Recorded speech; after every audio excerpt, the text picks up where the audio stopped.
Alvin and the Chipmunks on Nick Jr.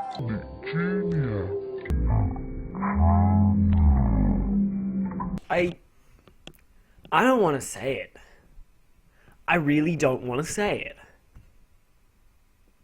Fine, I admit it. Alvin and the Chipmunks is better than MLP.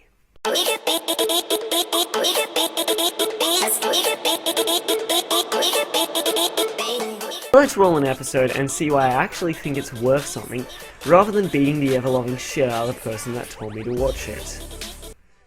Ugh, well, this intro isn't great, but at least it isn't. My little pony, my little pony.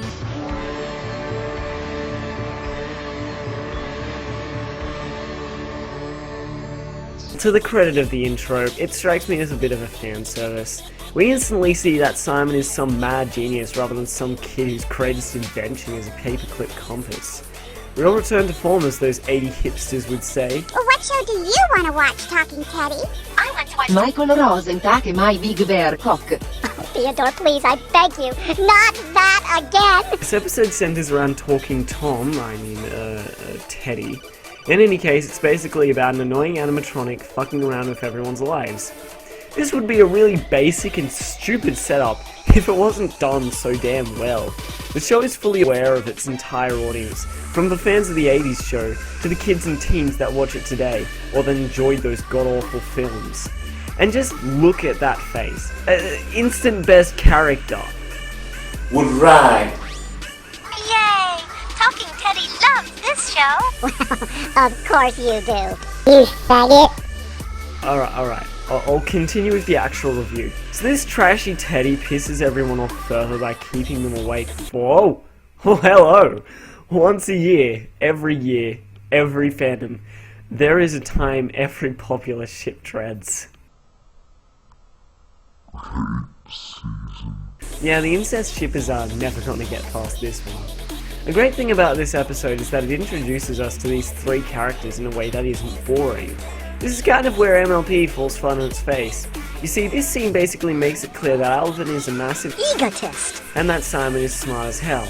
And together, ships! Of course, it introduces us to them doing something.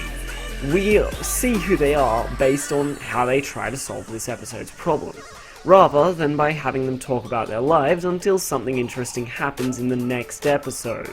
So of course, Simon's epic plan is to turn Talking Teddy I'm a genius. I'm a fucking genius. Into Microsoft Sam. But here's the Shyamalan twist. Shyamalan is going to make our next film to destroy our chances on the silver screen even more. So anyway, Simon is worried about Alvin abusing this machine. And he does. And this leads us into our first song. I can't play this song or I'll get sued. Yes, it's true. I actually really love this song though. Simon's solution to all this is to replace the keyboard the Teddy is being controlled by, which leads to some hilarious antics.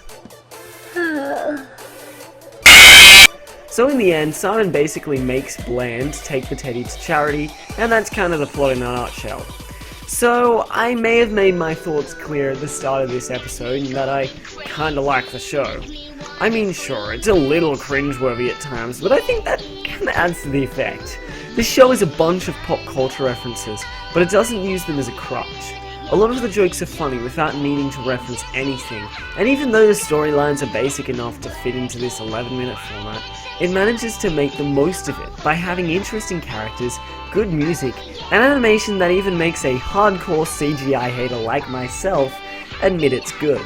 This episode does a brilliant job of showing you what the show has to offer. It's not for everyone, but it is a great first episode to show someone. Anyway, put simply, I like it because it's awesome. Stop judging me and enjoy the show.